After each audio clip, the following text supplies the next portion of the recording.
When it's summertime, there's swimming, and while many like to swim in the pools, others enjoy swimming in our freshwater lakes and ponds nearby.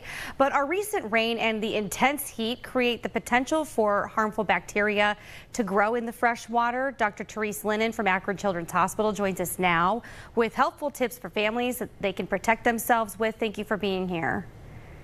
Thank you for having me. Yes. So, doctor, what kinds of bacteria can people find that's harmful to them if they go swimming in the fresh water? So if we're specifically talking about bacteria, the ones that are most concerning are Shigella and a harmful type of E. coli. But other pathogens can live in the water as well, including viruses and Cryptosporidium. Got it. So what factors lead to bacteria growth in the kinds of waters that we're talking about? So just like you were talking about, a lot of rain and the temperature can make for a good breeding grounds. And unfortunately, the other thing that breeds it within fresh water is both humans and other animals who will defecate in the water.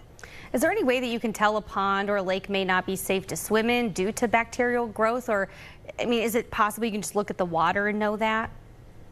So unfortunately, not just by looking at it, but there are some things you can do before you even get to your freshwater lake. And that is by checking with the Environmental Protection Agency's website. There's a website that says How's My Waterway, and that link should be able to give you some advice before you even get there. Now, if you get to the water and it looks murky or it smells worse than it should, that is also a very good clue that there is probably something breeding in the water that you do not want to swim in. Oh, that's good to know. What are the common symptoms that you see in patients if they've been exposed to the bacteria or a virus in the water?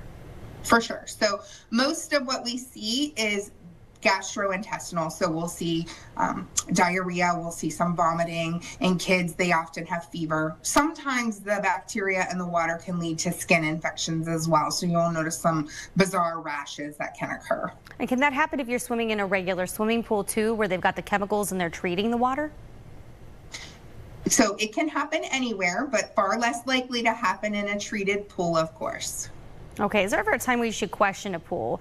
Maybe make sure it's safe and make sure it's clean. What would be a telltale sign that you look for when you get in the water? So if we're talking about a pool, it should be treated, so it's less likely to breed bacteria. But again, you're looking for a pool that looks like more murky, or water that just doesn't look like clear, clean water, or water that doesn't smell very fresh when you get in it. Now, what are some of the types of treatments that you offer to people, let's say their symptoms are lingering longer than you'd like? For sure. So if you're having lingering symptoms, you should probably reach out to your doctor or your pediatrician. You can go to Akron Children's, or you can call your local primary care office.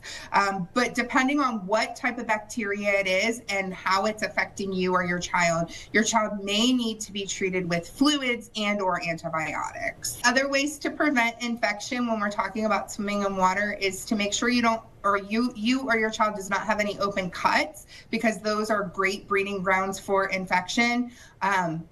And trying to teach your children not to swallow water when they're swimming. All right, yes, important tips. Dr. Lennon, thank you so much. As everyone wants to take a dip in the pool, it's hot weather right now. We've got to make sure that water is safe. Thank you for joining us.